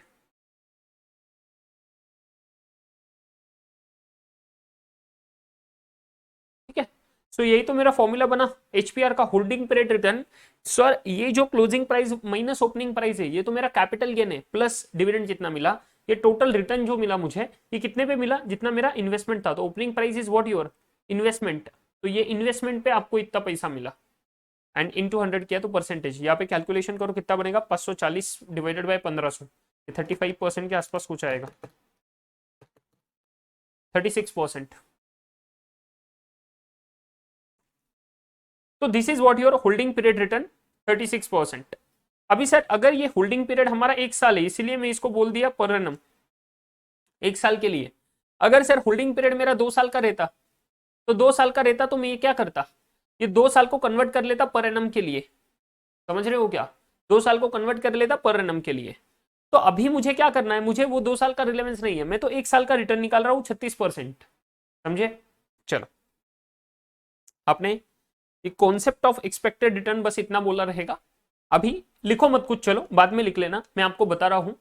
ये होल्डिंग पीरियड रिटर्न आया 36%, ऐसे ही ये होल्डिंग पीरियड रिटर्न हम ले रहे पिछले 5 साल के, क्या बोला, पिछले 5 साल के ले रहे, मतलब पहले साल का जो ओपनिंग प्राइस था और पहले साल के एंड जो प्राइस था, इन प्राइस में जितना गैप था वो गैप, ये गैप प्लस उस साल में जितना डिविडेंड मिला, ये टोटल डिवाइडेड बाय ये जो गैप आया, ये टोटल डिवाइडेड बाय, ये total divided by opening price, ये बनेगा मेरा फर्स्ट ईयर का होल्डिंग पीरियड रिटर्न। वैसे ही सेकंड किया, ये सेकंड ईयर का जो ओपनिंग प्राइस है, मतलब फर्स्ट ईयर का and price and second year का एंड प्राइस, इन दोनों का गैप लिए, इस साल में जो डिविडेंड मिला उसको ऐड करा, एंड ओपनिंग प्राइस मतलब इसको डिवाइड कर लिया, फर्स्ट ईयर का एंड प्राइस मतलब सेकेंड ईयर का ओपनिंग प्राइस, इसको डिवाइड करा। ये ध्यान में रखना, सेकेंड ईयर का एंड सेकेंड ईयर का ओपनिंग प्राइस लेंगे for the purpose of arriving this, because हम सेकेंड ईयर का जब एचपीआर निकालेंगे तो हम तो एज्यूम करेंगे इधर से इधर तक कितना मूवमेंट हुआ, दैट इज द सिनारियो। समझ रहे हो क्या? Are you guys clear? तो ये चीज ध्यान में रखना पड़ेगा, दिस इज द कॉन्सेप्ट। अभी मैं बोल रहा हूं, सेकंड ये मिटा देता हूं। हाँ, मैंने बोला ऐसे 5 साल के मैंने रिटर्न्स लिए। पहले साल का रिटर्न मुझे मिलता है कुछ मान लो सर 25%, दूसरे साल का रिटर्न मिलता है कुछ मान लो सर 20%, तीसरे साल में पता नहीं सर क्या हो गया था ऐसा झोल कि इसमें बहुत कम रिटर्न दिया, -10%। पॉसिबल है -10%? एब्सोल्युटली पॉसिबल है। निगेटिव भी तो रिटर्न हो सकता है ना, शेयर प्राइस गिर गया सर जी, एक साल में शेयर प्राइस गिर गया तो -10%। सर और भी उभरा नहीं मार्केट में बहुत ज्यादा, तो सिर्फ 5% रिटर्न दिया, एंड उसके बाद में सर जी मान लो सर कुछ दिया सर 15%। ये लेटेस्ट वाला एक साल का है। तो दीज आर द 5 ईयर्स का रिटर्न। अब मैंने बोला ये जो रिटर्न है 5 ईयर्स के, these are the past return ना। मैं क्या बोलता हूं कि मुझे एक्सपेक्टेड रिटर्न निकालना है बेस्ड ऑन पास्ट डेटा। तो एक्सपेक्टेड रिटर्न निकालना है तो सिंपल एवरेज कर ले। एक्सपेक्टेड रिटर्न निकालना है तो सिंपल एवरेज कर इसका। सिंपल एवरेज करने के लिए क्या होगा, सिंपल एवरेज कितना बनेगा, सबका समेशन ले लें, डिवाइडेड बाई 5 कर, तो summation of X divided by N. X क्या है मेरा, X is holding period return, divided by N, N क्या है, number of years, number of years, N कितने साल है, 5 साल है। समझ गए? तो इसे निकालेंगे। सर अगर हमारे पास कभी कभी इसके प्राइसेस दे दिए, यहाँ पे हमें डेटा भी मिल सकता है ना सर, क्या इस पे क्वेश्चन बनता है एक्सपेक्टेड रिटर्न पे? कुछ भरोसा नहीं इंस्टीट्यूट का, इतना इजी क्वेश्चन कभी कभी पूछ भी लेते हैं। पुराने जमाने में कभी कभी क्वेश्चन पूछते थे ऐसा, बहुत इजी क्वेश्चन होता है ना ये तो बहुत इजी है। तो एक्सपेक्टेड रिटर्न भी निकालने को पूछ सकते हैं, एंड उसके साथ थोड़ा डिफिकल्ट बनाना है तो एक्सपेक्टेड रिटर्न के साथ वो बोल देंगे इसका रिस्क निकाल ले, स्टैंडर्ड डेविएशन निकाल। एक क्वेश्चन बन सकता है इसमें 4 मार्क के लिए, ध्यान में रखना, तो इजी है काफी। तो वहां पे अगर इसको थोड़ा और इज्जत बनाना है, इज्जत में देना है, इसको थोड़ा इज्जत लाना है इसमें, तो क्या करेंगे, ओपनिंग प्राइस देंगे आपको शेयर का, क्लोजिंग प्राइस देंगे, डिविडेंड का अमाउंट देंगे, बोलेंगे कैलकुलेशन करते बेट हर साल का एचपीआर कितना है। तो जो नीचे कैलकुलेशन करा ऐसे ही कैलकुलेशन हर साल का करना पड़ेगा, एंड हर साल का कैलकुलेशन करके तुम लोग एचपीआर निकालोगे हर ईयर का, एंड फिर हमारा नॉर्मल वे करोगे एचपीआर का। ठीक है, this is what all about when there is the past data के बेस पे एचपीआर निकाल रहे हैं। क्या बोला, पास्ट डेटा के बेस पे, हिस्टोरिकल बेस पे फ्यूचर को एंटिसिपेट कर रहे हैं, तो हिस्ट्री के बेस पे निकालने के लिए ये चीज होगा simple average. Clear with this? Sir क्या लॉजिकल है सिंपल एवरेज यूज करना? अगर सिंपल एवरेज से मैं बोलूं वेटेड एवरेज करे तो वो भी बेटर हो सकता है, पॉसिबल है ना। जो नजदीक का साल है, जो नजदीक का साल है उसको ज्यादा वेट दे दो, उसको ज्यादा वेट दो, एंड ऊपर ऊपर कम करते जाओ वेट। मैं बोला ये 5 साल पुराना है ना, मैं बोला ये ईयर्स कौन से आ रहे हैं, आज मैं इधर खड़ा हूं टुडे, मैं बोला ये फर्स्ट ईयर है मेरा, ये सेकेंड है, ये थर्ड है, ये फोर्थ है, एंड ये फिफ्थ था। सेकेंड रुको, ये फर्स्ट ईयर था, ये सेकेंड था, ये थर्ड था, एंड ये फोर्थ था, एंड ये फिफ्थ है। मतलब आज फिफ्थ ईयर का एंड हो रहा है, तो मैं बोला ये एंड पे जो आ रहा है this is the latest one, तो लेटेस्ट वालों को ज्यादा वेट देना चाहिए। लॉजिकल है क्या? लेटेस्ट वाला जो भी इवेंट है तो उसको तो ज्यादा वेट देंगे ना, उसको तो ज्यादा इज्जत देंगे एज कम्पेयर टू जो 5 साल पहले हुआ। भैया जो 5 साल पहले हुआ और जो 1 साल पहले हुआ, ये दोनों में काफी डिफरेंस है। तो मुझे अगर ज्यादा भरोसा रखना हो तो मैं 1 साल पहले जो हुआ उस पर ज्यादा भरोसा रखूंगा एज कम्पेयर टू जो 5 साल पहले हुआ। लॉजिकल है? मैं बोला कंपनी 5 साल पहले कुछ ग्रोथ में नहीं थी, बट अभी तो ग्रोथ में है ना, तो आगे आने वाला फ्यूचर में वो 5 साल का ट्रेंड दिखाएगा या अभी का दिखाएगा? लॉजिकल है अभी का दिखाएगा, मोर प्रोबेबली आज का दिखाएगा, क्योंकि 5 साल से तो कंपनी इंप्रूव कर रहा है ना। तो अब जो मुझे लेटेस्ट में दिख रहा है that is more relevant for me, so that's why मैं यहाँ के चीजों को ज्यादा रेफरेंस दूंगा, ज्यादा सर वेटेज दूंगा, एंड फिर मैं वेट कम कम कम कम करता जाऊंगा। तो क्यों ना हम वेटेड एवरेज भी निकाल सकते हैं, यस निकाल सकते हैं, लॉजिकल है कंप्लीटली। प्रैक्टिकल लाइफ में कर लेना, यहाँ पे मत करना, ठीक है? प्रैक्टिकल लाइफ में कर सकते हो, यहाँ पे मत करना। परफेक्ट, बिकॉज यहाँ पे आपको करिकुलम में वेटेड एवरेज नहीं निकालना। समझ गए? Clear with this? Perfect, perfect. चलो, तो ये हुआ सिंपल एवरेज निकालना हमें इसका, एंड सिंपल एवरेज निकाल ले तो हम मिल जाएगा एक्सपेक्टेड रिटर्न। तो एक्सपेक्टेड रिटर्न क्या बोलता है हमें? Expected return is equal to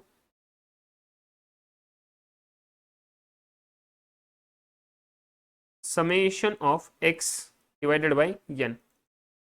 मैं तो बस ऐसे ही आपको ये फॉर्मूला से अवगत कराना इसलिए बोल रहा हूँ ये, नहीं तो मुझे कोई इंटरेस्ट नहीं है फॉर्मूला वगैरह बोलने में। 25 प्लस 20 माइनस 10 कितना हुआ? 45, 35, 35 प्लस 5 40, 40 एंड 55, 55 बाई 5 करो 11, 11% का क्या बन गया? On an average. अभी ये 11% क्या इंटरप्रेट करता है? ये 11% क्या इंटरप्रेट करता है ये समझना जरूरी है, समझे? पहले तो ये एक्सपेक्टेड रिटर्न 11% आ गया, इसका इंटरप्रिटेशन देख लो।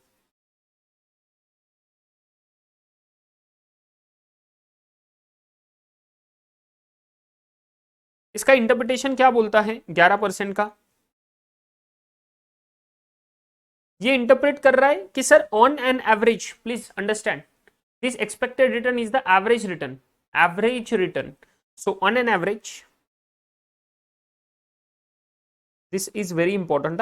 कोई दिल पे हाथ रख के कसम खा के नहीं बोल सकता 11% रिटर्न आएगा, no, this is expected one based upon last 5 years का रिटर्न। लॉजिकल है। तो on an average investor expects 11% per annum return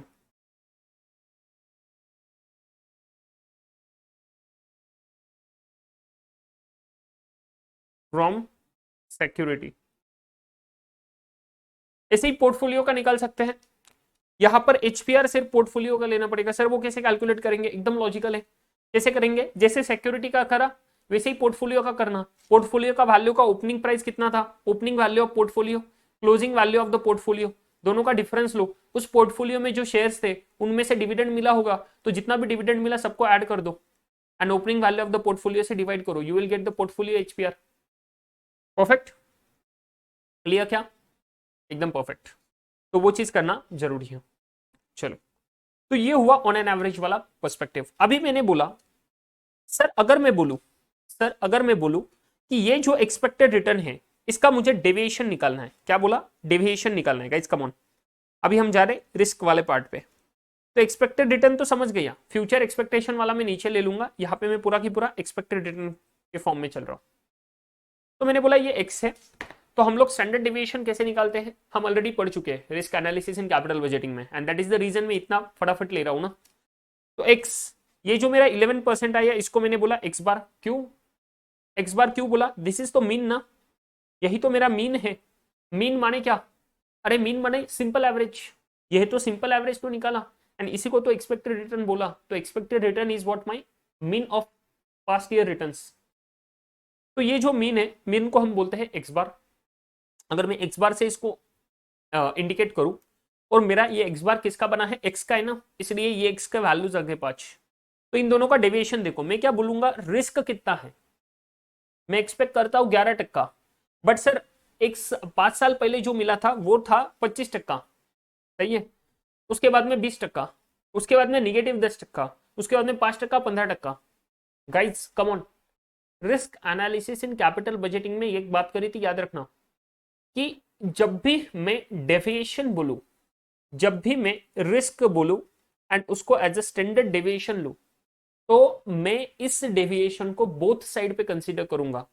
ऊपर जाने वाला डेविएशन भी रिस्क है, नीचे जाने वाला डेविएशन भी रिस्क है। गाइस कम ऑन, समझ रहा है? सर आइडियली तो ऐसा नहीं होता, प्रैक्टिकल लाइफ में ऊपर जाने वाला रिस्क थोड़ी ना होता। मैं बोला 100 रुपए का शेयर था 200 रुपए हो गया, भैया ये तो अच्छी बात हुई ना मेरे लिए, बट डेविएशन तो हुआ, 100 से तो शेयर बढ़ा। तो this is again a standard deviation. Standard deviation को तो रिस्क बोले। तो स्टैंडर्ड डेविएशन पोर्टफोलियो मैनेजमेंट में हम ऊपर भी लेंगे रिस्क, नीचे भी रिस्क लेंगे, तो that is simply a generalistic view of what deviation. समझ गए? हम जो risk analysis in capital budgeting करते थे वहां पे हम सिर्फ डाउनसाइड वाले को रिस्क लेते थे, बट यहाँ पे डाउनसाइड नहीं ले रहे, यहाँ पे अपसाइड और downside doesn't matter. It is all together about what? It is all together about कि सर ऊपर कितना जा सकता है, नीचे कितना जा सकता है, and both side there is a deviation. And there is a risk. समझ रहे हो? सो अगर मुझे इसका रिस्क निकालना है तो मैं सिंपल से एक तरीके से करूंगा, आप लोगों को करते आना चाहिए एंड फटाफट से आपने कर भी लिया होगा, ये मैं एक्सपेक्ट कर रहा हूँ क्योंकि ऑलरेडी आपसे ये हो चुका है रिस्क एनालिसिस वाले चैप्टर में। बट फिर भी एक्स माइनस एक्स बार करूंगा, मतलब 25% से 11%, तो मतलब कितना डेविएट हो रहा है? 11% से 25%। सर ये ऊपर जा रहा है, अच्छी बात है, बट हमारे लिए तो रिस्क है, तो डेविएशन है। एक्स माइनस एक्स बार करा, 25 माइनस 11 कितना होता है? 25 माइनस 11 सर ये होता है 14। परफेक्ट। नेक्स्ट बोला 20 माइनस 11, सर ये आ गया 9%। परसेंटेज में ले लेता हूं सर। -10 माइनस 11 प्लीज, -10 माइनस 11 मतलब -21। 5 माइनस 11, 5 माइनस 11 तो -6। 15 माइनस 11 मतलब 4। इसका टोटल करना जरा एक बार, कितना बनेगा टोटल एक बार करना। इसका अगर टोटल करोगे तो आपको 0 मिलेगा, एंड लॉजिकल है, 0 मिलना भी चाहिए, क्योंकि भैया अगर मैं कोई लाइन बोलूं ये है मेरा मीन, इसके नीचे जो रहेगा इसके ऊपर जो रहेगा, ये दोनों लेवल को अगर मैं नलीफाई कर दूं तो ये मीन पे 0 लेवल पे ही आएगा ना, मीन पे ही आएगा। एंड मीन मीन कंपैरिजन करके तो 0 ही बनने वाला है ना। समझ रहे हो क्या? तो मीन से अगर डेविएशन निकाल रहे हो तो दोनों का टोटल भी तो 0 ही बनने वाला है। एंड इसी के रीजन तो मैंने बोला ना, इसी के रीजन तो हमने बात करी थी कि सर जी मैं ये डेविएशन को रिस्क नहीं ले सकता, बिकॉज मैं इससे कैलकुलेशन ही नहीं कर पा रहा हूं, मैं बता ही नहीं पा रहा हूं कि कितना डेविएट हो रहा है। एंड जब मैं बता नहीं पा रहा हूं कि कितना डेविएट हो रहा है तो how can I consider this particular deviation? बिल्कुल भी नहीं। एंड दैट्स वाई हम क्या करते हैं, इसका स्क्वायर कर लेते हैं, एंड इसका स्क्वायर करके हम क्या निकालते हैं? डेविएशन निकालते हैं।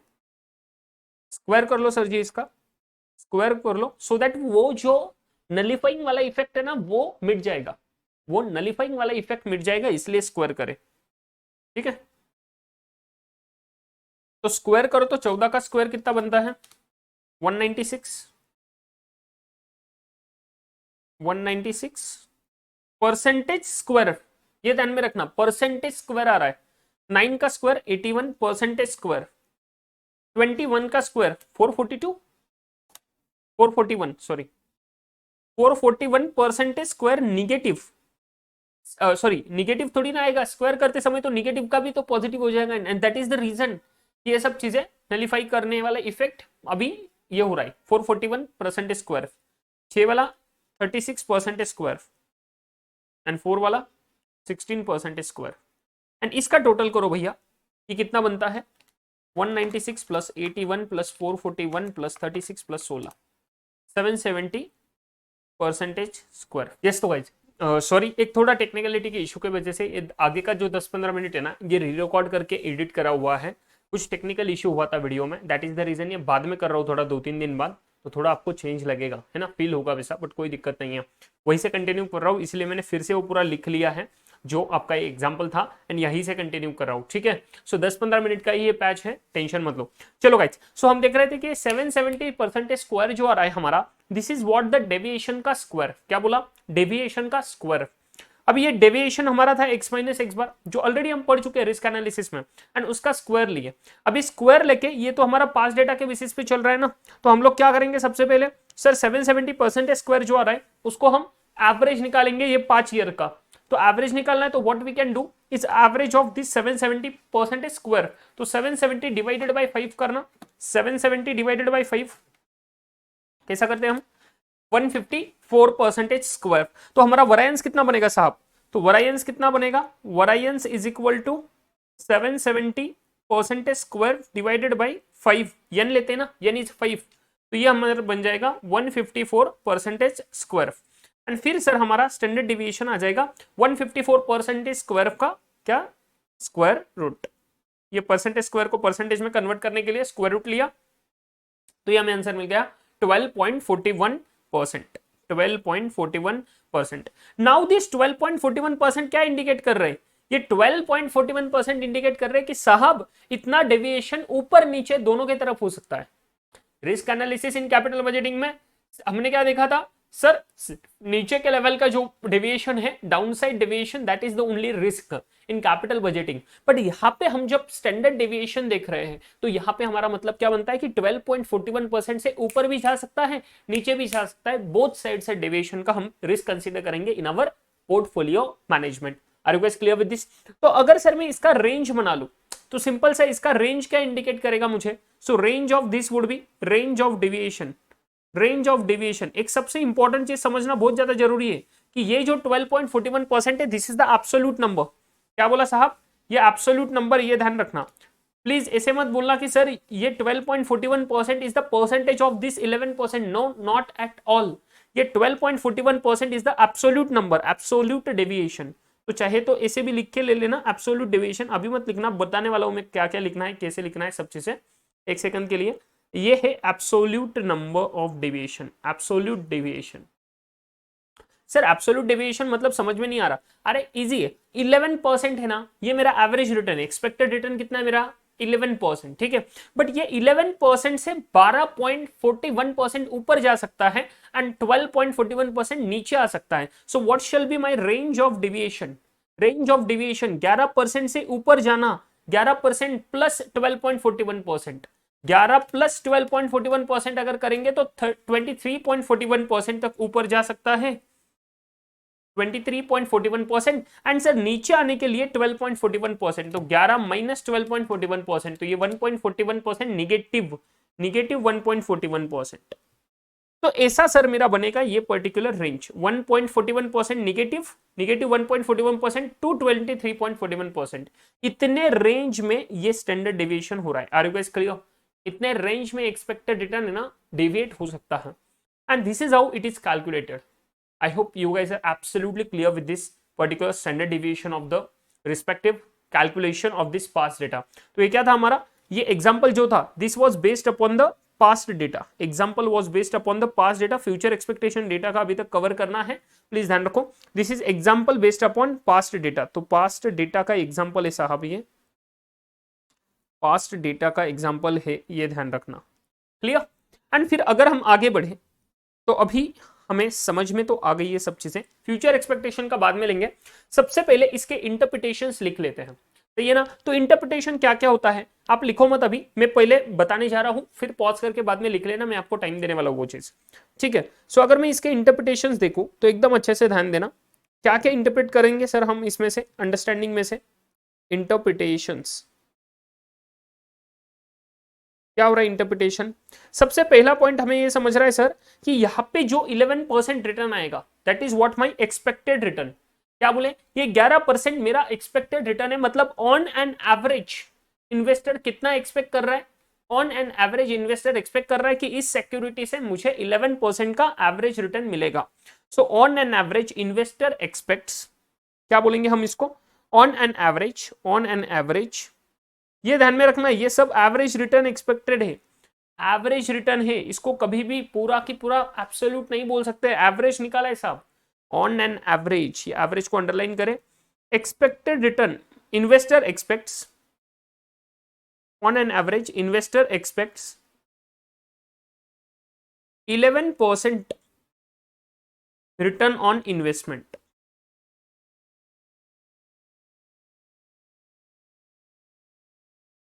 On an average, investor expects 11% return on the investment. Return on investment. Obviously 11% जो है ये पर एनम है, ये भी मत भूलना।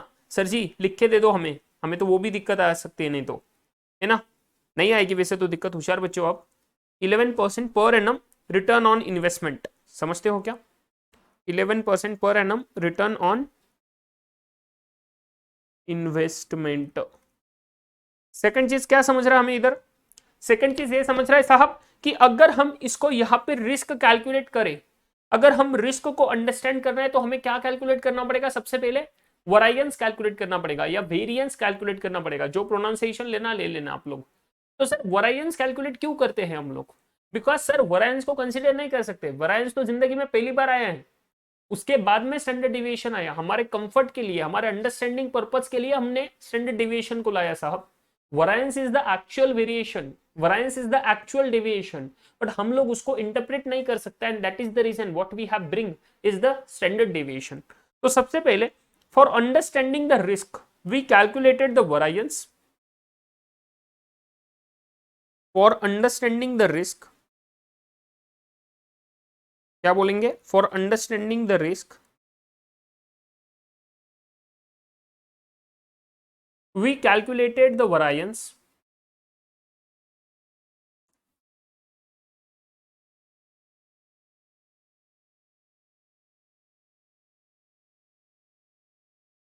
for understanding the risk we calculated the variance which is what, which is what, but we calculated the variance, but sir वो nullify कर रहा था, वो नलीफाई कर रहा था, वो जो वेरिएंस था ना डेविएशन, वो नलीफाई कर रहा था इफेक्ट को, due to mean deviation nullifying effect, but we calculated the variance due to mean deviation nullifying effect,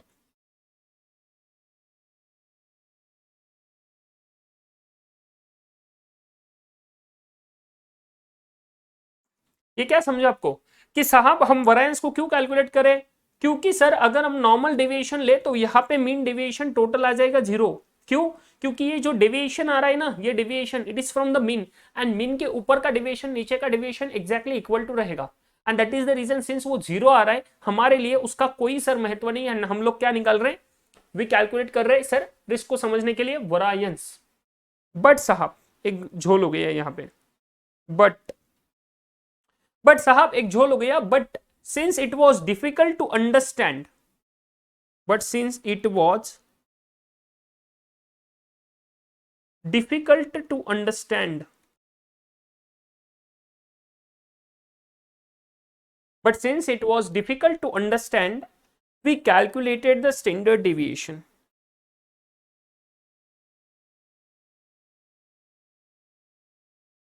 समझ रहा है क्या आपको,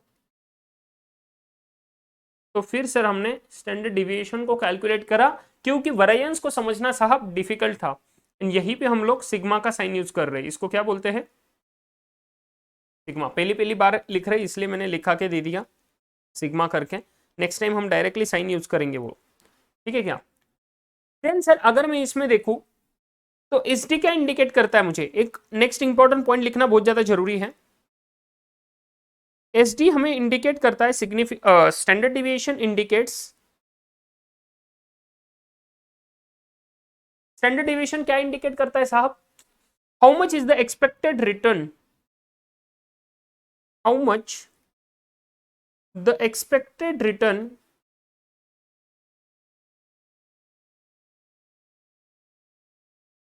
can deviate on both sides, ये ध्यान में रखना, can deviate on both sides, दोनों साइड्स पे सर कितना डेविएट हो सकता है, ये काफी इंपॉर्टेंट है। एंड उसके बाद में सर अगर बोथ साइड देखें तो प्रैक्टिकली हमारे लिए बोथ साइड रिलेवेंट है क्या, नो सर, तो अगर हम देखें तो practically for investor risk on down side is the only relevant,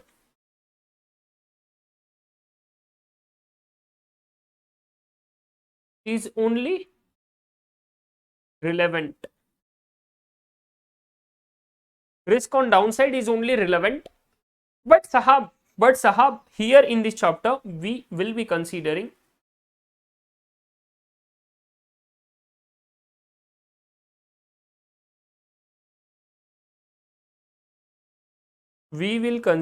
it on the both sides, but इस चैप्टर में हम लोग उसको दोनों साइड्स पे कवर करने वाले हैं, ठीक है। एंड एक लास्ट सबसे इंपॉर्टेंट पॉइंट, एक बहुत important point, this standard deviation is the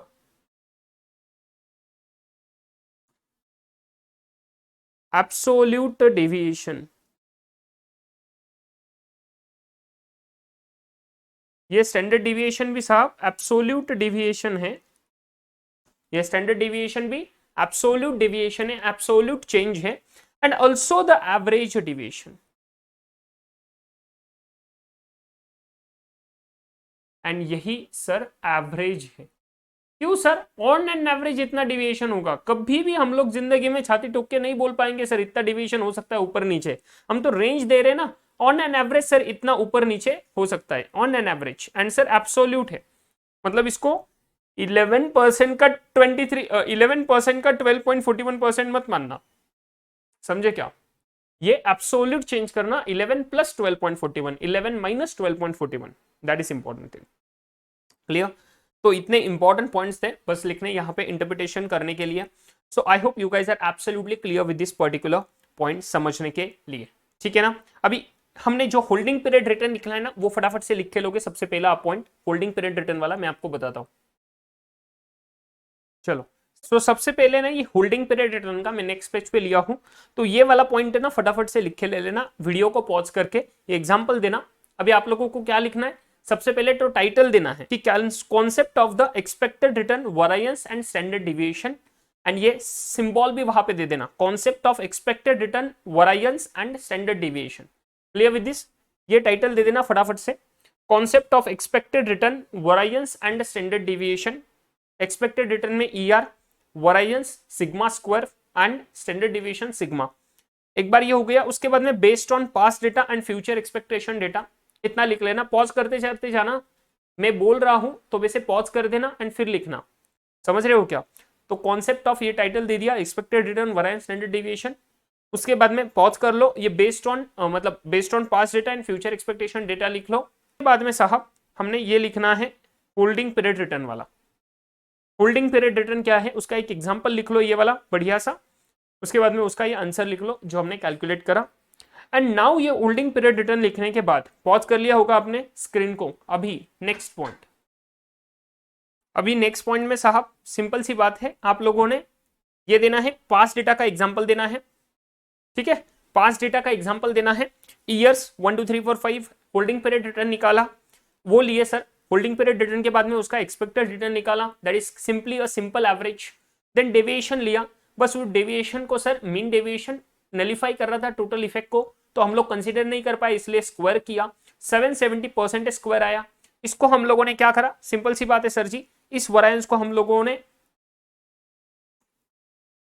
ये कर लिया, वरायंस कैलकुलेट करा इसके बेसिस पे। एंड ये वरायंस कैलकुलेट करने के बाद सर इसका SD लिया, क्योंकि वरायंस को समझना मुश्किल ही नहीं नामुमकिन है साहब, इसलिए 12.41% हमने स्टैंडर्ड डेविएशन लिया। एंड ये एब्सोल्यूट डेविएशन था, फिर इसका रेंज निकाला डेविएशन का कि कितने रेंज का डेविएशन बन रहा है साहब ये। तो ये 1.41% निगेटिव से लेके 23.41% तक जा रहा है, क्योंकि एब्सोल्यूट डेविएशन है। एंड फिर इतने सारे इंटरप्रिटेशंस आप लोग लिख लेना, ठीक है? ये पूरा की पूरा इतना पार्ट लिख लेना, मैं फटाफट दिखा रहा हूं स्क्रीन आपको फिर से, ये करो अच्छे से, इतना लिख के ले लो।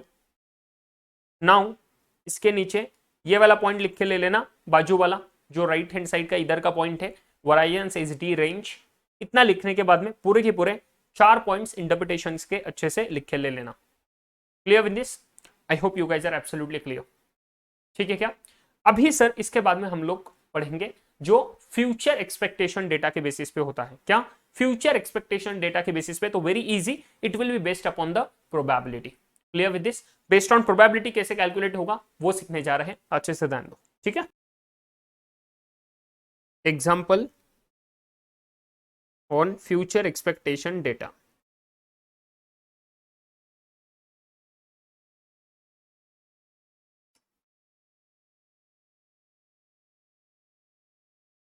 पहले सब कॉन्सेप्ट वाइज एग्जांपल्स क्रिएट कर लेंगे, लिख लेंगे, सब चीजें खत्म कर देंगे, बाद में इलस्ट्रेशंस क्वेश्चंस पे जाएंगे हमारे मॉड्यूल के। फ्यूचर एक्सपेक्टेशन डेटा पे आ जाना। एग्जांपल ले रहा हूं कुछ, तो क्या एग्जांपल लूं? अभी कुछ भी ले सकते हैं सर, कुछ तो हमें रीजन चाहिए।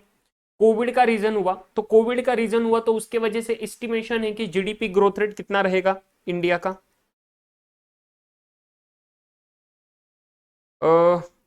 या नहीं तो सर इकोनॉमी सिचुएशन ले लेता हूं। इकोनॉमी, इकोनॉमी कैसे होगा वो बोल रहे हैं। इकोनॉमी सर 3 सिचुएशंस ले रहा हूं इकोनॉमी के, बस ध्यान में रख लेना, ज्यादा कैलकुलेशन डिटेल में नहीं जाएंगे, एक एग्जांपल करके लेना है। इसलिए इकोनॉमी कैसे चलेगा sir? Bad, good, best. Bad होने का प्रोबेबिलिटी है 0.3, प्रोबेबिलिटी ले रहे क्योंकि फ्यूचर एक्सपेक्टेशन है ना, इधर इकोनॉमी खराब हो सकता है, बैड हो सकता है, नहीं तो सर अच्छा हो सकता है, नहीं तो सर बहुत ही बढ़िया हो सकता है। सर अगर मैं देखूं बैड इकोनॉमी का प्रोबेबिलिटी कितना है, probability in bracket P, bad का प्रोबेबिलिटी है 0.3 मतलब 30%, गुड का प्रोबेबिलिटी है 0.5 कि सर ऑन एन एवरेज चलेगा सर जी, बहुत ज्यादा खराब भी नहीं होगा, बहुत ज्यादा बढ़िया भी नहीं रहेगा, एंड 0.2, इन सबका टोटल एक ही बनना चाहिए, मतलब 100% ही रहता है ना भैया प्रोबेबिलिटी सब मिला के, समझ रहे हो? तो ये बना मेरा प्रोबेबिलिटी। प्रोबेबिलिटी के बाद मैंने बोला अगर इकोनॉमी बुरा हो गया, बैड हो गया इकोनॉमी के साथ, तो मेरा रिटर्न्स कितना आएगा। अगर इकोनॉमी बैड रहा तो मुझे रिटर्न मिल सकता है सर जी कुछ -5%। अगर इकोनॉमी अच्छा चला तो रिटर्न आ सकता है 10%, और इकोनॉमी एकदम बढ़िया चला तो रिटर्न आ सकता है 20%, 15% लेता हूं, ठीक है, परफेक्ट। तो ये रिटर्न्स क्या बने मेरे एक्स, ठीक है। अभी मुझे निकालना एक्सपेक्टेड रिटर्न। एक्सपेक्टेड रिटर्न के लिए मुझे कैलकुलेशन करना पड़ेगा कि ऑन एन एवरेज सर मेरा कितना रिटर्न बन सकता है, और एवरेज निकालने के लिए यहां पर तो प्रोबेबिलिटी है, तो डायरेक्टली p इंटू एक्स करना, तो आपका बन जाएगा पी एक्स का calculation is what your expected return, and summation of P X is what your expected return. समझ गए क्या? तो यहाँ पे p इंटू एक्स करा मैंने, p इंटू एक्स करा, और p इंटू एक्स करके देखो -5 ये बन जाएगा -1.5, ये बन जाएगा 5%। ये सब परसेंटेज में चल रहा है गेम, इतना ध्यान में रखो, और ये आ जाएगा 3%। तो अगर मैं देखूं 8 माइनस 1.5 मतलब ये बन रहा है 6.5%।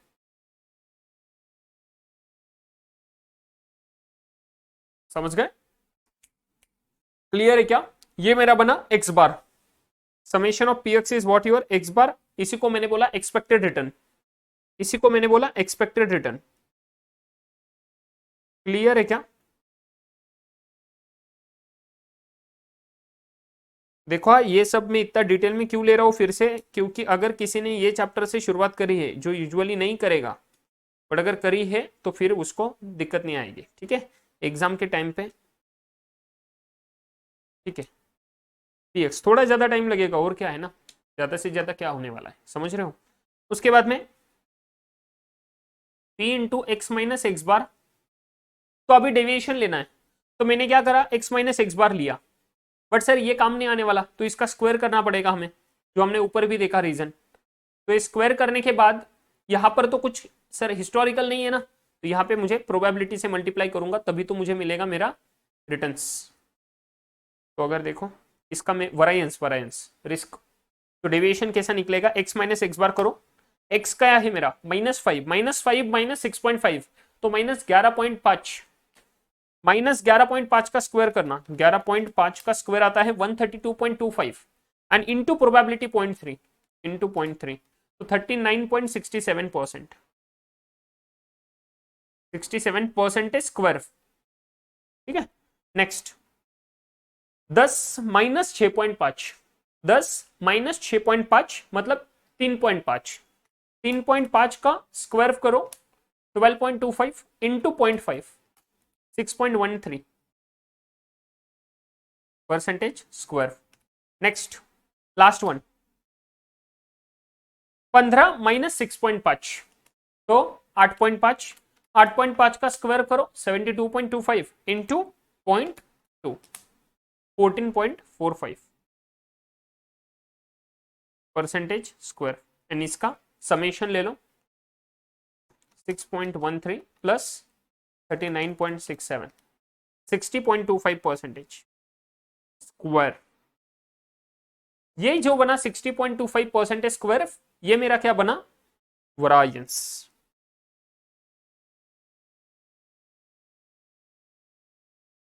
वरायंस एंड नाउ सर मतलब सिग्मा स्क्वायर, ये डिनोटेशन की आदत लगा ले लो, sigma square and all this thing.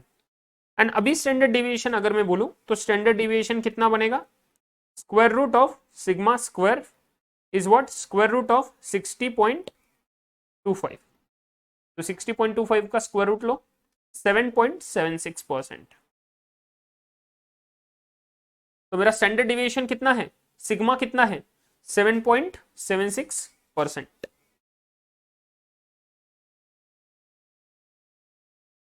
Interpretation लिखने की जरूरत नहीं है, सेम इंटरप्रिटेशन है, सिर्फ प्रोबेबिलिटी के बेसिस पे निकाले तो ऑन एन एवरेज रिटर्न कितना मिलेगा 6.5%, बट ऊपर नीचे कितना हो सकता है 7.76% से, तो इसका रिटर्न का रेंज कितना बन जाएगा, रिस्क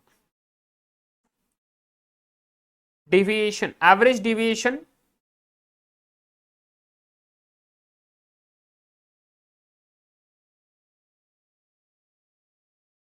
रिटर्न्स रेंज कितना हो सकता है 6.5 माइनस 7.76, 6.5 माइनस 7.76, 1.26 माइनस 1.26 से लेके 6.5 प्लस 7.76, 14.26।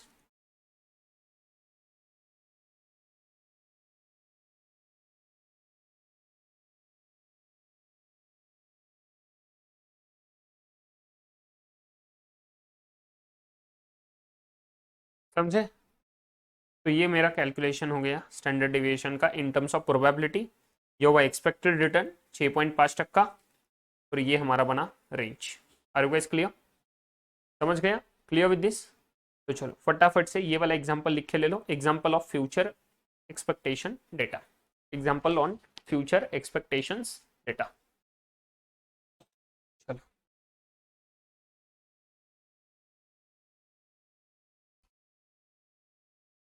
चल सो अगर किसी का नहीं हुआ है ऑब्वियसली पॉज कर लेना वीडियो को एंड अभी लिख के ले लेना एंड फिर प्ले करना, ठीक है। तो आज हमारा डिस्कशन करके हुआ है बेसिक मतलब क्या होता है पोर्टफोलियो का, what is the meaning of portfolio. Meaning के साथ हमने देखा था सर जी, सबसे पहले हम इस चैप्टर में जो पढ़ने वाले हैं that is all about this equity portfolio, ठीक है। बॉन्ड के लिए अलग से चैप्टर है, तो ऑल अबाउट इक्विटी पोर्टफोलियो में हम ये नहीं पढ़ रहे कि सर जी इन्फोसिस लेना चाहिए या ईटीएफसी लेना चाहिए, उसका analysis, no, that we learn in security analysis fundamental technical में। तो अभी हम यहाँ पे पढ़ेंगे कि इसका रिस्क रिटर्न एनालिसिस कैसे करें, risk analysis and return analysis, सही है। एंड इसके लिए काफी सारे थीरीज वगैरह हमारे पास दिए हुए हैं, जिसका हमने कवरेज देख लिया, एक ओवरव्यू देख लिया कि चैप्टर में है क्या। तो पहले तो हमने देखा कॉन्सेप्ट आएगा जो एक्सपेक्टेड रिटर्न एंड रिस्क का, वरायंस, रिस्क में वरायंस आएगा percentage sigma square, and then आएगा sir ji standard deviation, clear with this. And this both variance and standard deviation are the absolute numbers from your expected return, समझ गए। Next कल से next lecture से हम शुरू करेंगे मॉडर्न पोर्टफोलियो थ्योरी, देन आएगा कैपिटल मार्केट, देन आएगा आर्बिट्रेज, देन आएगा कैपम, एंड देन आएगा लास्ट में risk return ratio. And then इसके अराउंड ही सर हम छोटे मोटे कॉन्सेप्ट सीखेंगे, बीटा का मतलब क्या होता है, रिस्क कौन से टाइप के होते हैं, systematic risk, unsystematic risk, so lot of things are there. Alpha का मतलब क्या होता है, characteristic line, security market line, so lot of things are there, ठीक है। तो ये सब चीजें हम इसके अराउंड ही पढ़ने वाले हैं, इसी के थ्रू आएंगे, तो ये चीजें आपको एकदम अच्छे से समझ जाएगी, सही है। चलो सो अगर आपको कुछ क्वेश्चन है, क्वेरीज है, तो obviously you can reach out to me, हम बात करेंगे एकदम बढ़िया से उसको रिजॉल्व कर लेंगे। You have to be 100% confident on this curriculum, सही है। चलो guys take care of yourself, अच्छे से ध्यान रखना अपने खुद का, अपने फैमिली का, बी पॉजिटिव, बी कॉन्फिडेंट। मिलेंगे नेक्स्ट लेक्चर में, तब तक के लिए गुड बाय।